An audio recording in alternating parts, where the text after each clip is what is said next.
Deməli uşaqlar, bugünkü dərsimiz dövlətlərarası münasibətlərdir. Yəni biz 1-ci Dünya müharibəsindən sonra 2-ci Dünya müharibəsinə qədər, yəni 1-ci və 2-ci Dünya müharibəsi arasındakı dövrdə dövlətlərin arasındakı münasibətləri öyrənirik. Ən ağır məsələ təzminat məsələsi idi bilirik. Çünki 1-ci Dünya müharibəsindəki məğlubiyyət gətirib o yerə çıxartdı ki, artıq Almaniyanın boynuna, nəinki Almaniyanın, ümumiyyətlə Dövlətlər İttifaqının boynuna ağır təzminat qoyuldu. Mübahisəli məsələ idi. Həll etmək üçün müəyyən yollar axtarılırdı. İlk bu yol 1922-də Genuya konfransı oldu. Rusiyanın, demək Almaniya arasında keçirildi. 1922-yə baxmayın, siz burada hələ SSR deyil Rusiya. Yəni sadəcə Sovet Rusiyasıdır. Sovet Rusiyasının Almaniyanın arasında danışıqlar aparıldı. Nəticədə münasibətlər yoluna qoyuldu. Nərimanov Rusiya tərəfindən iştirak eləyirdi. Lenin çarizmin borcunun ona aid olmadığını xüsusilə vurğulayırdı və demək olmadığını vurğuladı və Rusiyanın iqtisadiyyatı dirçəldi. Məsələn, müharibədə Almaniyada düzdür, monarxiya devrilmişdi, respublika yaranmışdı. Amma belə deyək də, sülalə dəyişməyib də, nəsil dəyişikliyi yoxdur.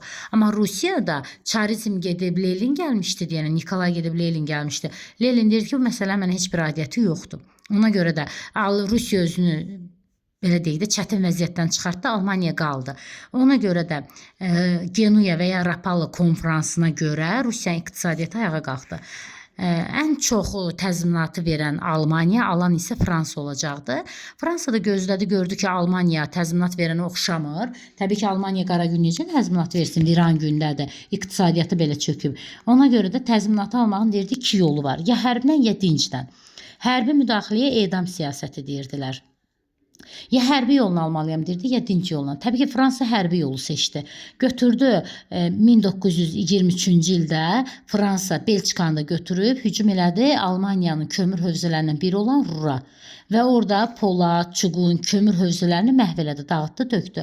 Bu zaman Almaniya qəsdən özü sakit vəziyyətdə dururdu ki, qoy Fransa onun ərazilərini dağıtsın, onsuz da dağılmaqda olan əraziləri. Və sonra təqsirkar Fransa, belə deyək, Almaniyaya güzəştlər gedilsin. Fransa və Fransanın dostları Almaniyaya güzəştə getsin. 1924-cü ildə ABŞ-ın prezidenti Calvin Coolidge idi. Biz də bilirik ki, Calvin Coolidge'in dövrü Amerikan işi biznesli deyir. Coolidge tapşırdı ki, dövlət xadimi Charles Dawes'ə bir dənə plan hazırlayın, Almaniya bu qışqırığının qabağını algınan. Həmin planda göstərilsin ki, Almaniyanın verdiyi təzminatın vaxtını uzadırıq, az versin. Almaniyada vəziyyət gərgindir. Onu bu çətin vəziyyətdən də çıxartaq. Hətta ona borc da verək, kredit də verək, qoy özü də inkişaf eləsin. 1924-cü ildə Dawes planı hazırlandı. 1924-cü ildən Dawes planına görə Almaniyada başlandı yumuşalma dövrü. Düz 29-cu ildə dünya böhranı yaranana qədər biz buna yumuşalma dövrü də deyə bilirik. Biz buna demək Almaniyanın çiçəklənmə dövrüdədir, qızıl dövrü də deyə bilirik. Sonra 1925-ci ildə Almaniyanı çağırdılar Reynə, Lokarno sarayına. Orada ona kredit də verdilər, iqtisadiyyatını da ayağa qaldırdılar və Lokarno konferansında Almaniya söz verdi ki, mənə hücum edən Fransa və Belçikanın sərhəd toxunulmazlığına riayət edəcəm. Yəni o sərhədlərini, belə deyək də, Fransa və Belçikanı bağışladım. Onların sərhədlərini pozmayacağım. Ona görə də Lokarno konferansında Almaniyanın iqtisadiyyatı dirçəldi. Almaniya, demək, Fransa və Belçikanın sərhəd bütövlükləri tamamlandı. 1926-cı ildə də Almaniya Millətlər Cəmiyyətinə girərək digər bərabər hüquqlu dövlətlərdən birinə çevrildi. 1928-ci ildə isə Briyan-Kellogg sazişi imzalandı.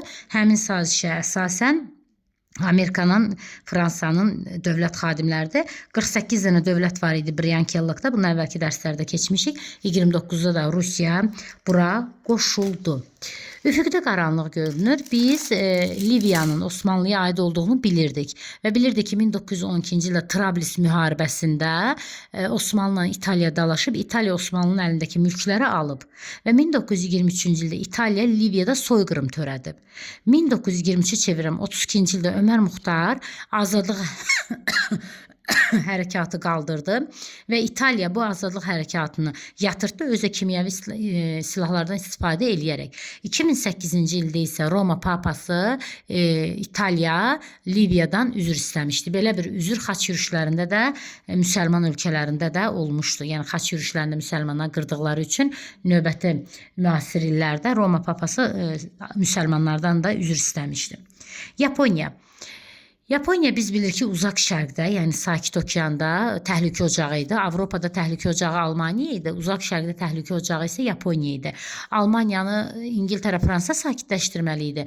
Yaponiyanı Rusiya sakitləşdirməli idi. Almaniyanı İngiltərə, Fransa sakitləşdirə bilmədi, amma Yaponiya, Rusiya sakitləşdirdi. 1931-ci ildə Yaponiya vaxtıkən 1-ci Dünya müharibəsində Çini tutmuşdu. Sonra Washington konferansında Çin onun əlindən alınmışdı.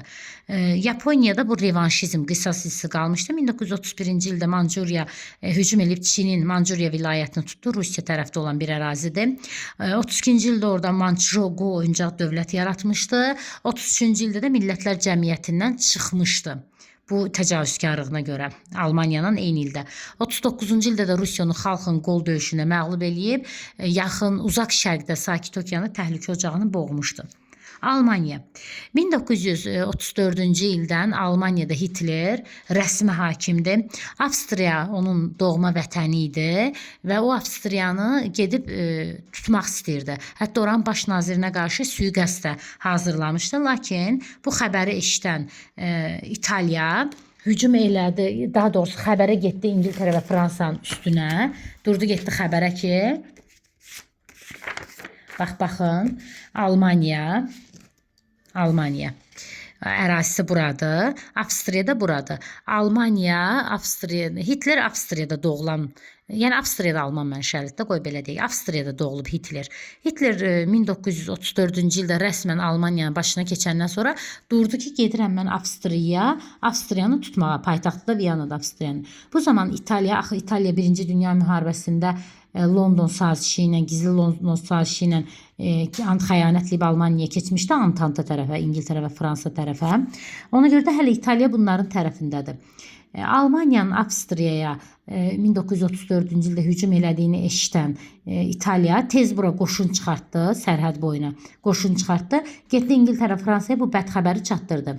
İngiltərə, Fransa və İtaliya 1935-ci ildə Streza konferansını keçirdilər. Bax burada İsveçrə şəhərdə Strezada konferans keçirdilər. Həmin konferansa görə demək Avstriyanın sərhədləri qorunacaqdı. Ona görə də Hitler çəkildi dala, getdi oturdu. Buranı gəlib 4 ildən sonra 1938-də tutacaq.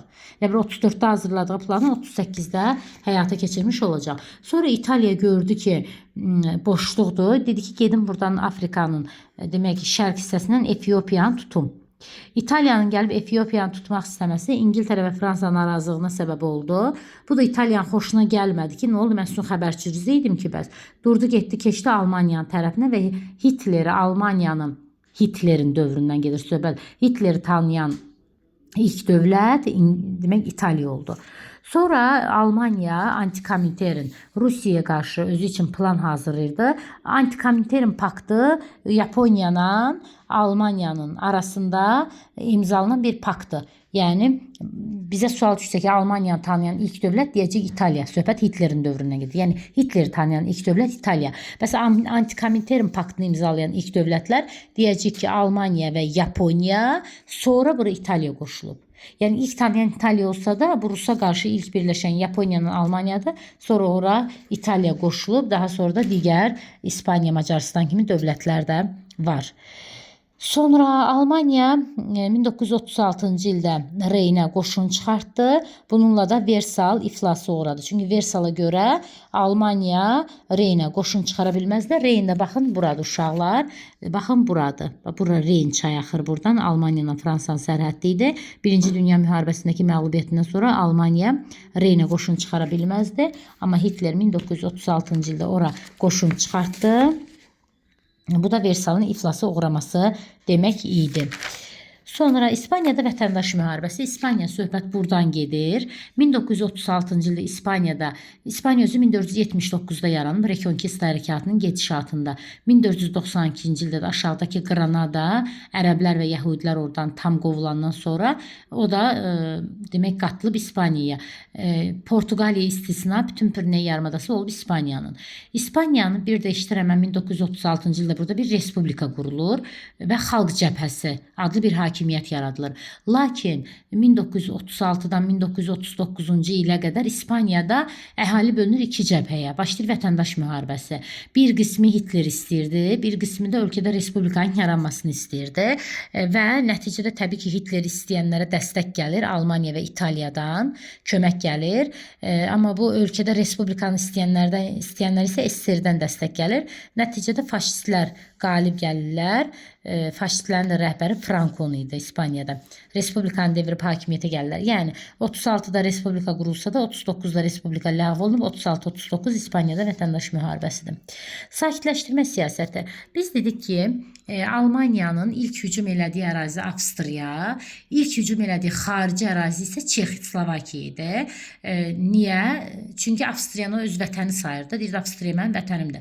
Amma Çexoslovakiya kənar ərazi idi. Ona görə də 1938-ci ildə o Çexoslovakiyaya hücum eləyəndə İngiltərədən Fransa onu buradan belə deyim sıxışdırmaq, məhv eləmək əvəzinə, necə ki Yaponiyanı Rusiya bura Manchuriyanı tutmuşdu, öz üçün dövlət yaratmışdı. Rusiya 1939-da Yaponiya buradan qovdu. Yəni bunu sakitləşdirdi. İndi həmin prosesi burada İngiltərə Fransa eləməli idi Almaniyaya qarşı. Amma neynədir İngiltərə Fransa? Qorxuraq ondan. Ona görə də 1938-ci ildə Almaniya Çexoslovakiyaya hücum eləyəndə Münhen sövdələşməsi imzalandı. İngiltərə, Fransa, Almaniya arasında bir də İtaliya. Elə bir ki İtaliya Almaniya yanındaydı. İngiltərə, Fransada ikisi yan-yana idi. İmzalanan müqaviləyə görə Almaniyanın Çexoslovakiyanın bir hissəsinin işğalı bunlar tərəfindən tanındı, İngiltərə, Fransa tərəfindən və onlar dedi ki, biz təcavüzkarı sakitləşdiririk. Əslində qorxurdular. Sonra 1939-cu ildə Almaniya hücum edib Çexoslovakiyanı tam şəkildə tutdu. Bu onun tutduğu ilk xarici ölkə idi. 1939-da İtaliya Albaniyanı tutdu. Albaniyada uşaqlar, baxın bura Yunanistandır. Bura Albaniyadır, burada Yugoslaviyadır, yay. Baxın bura Yunanistandır. Bura Albaniyadır, baba bu ərazi.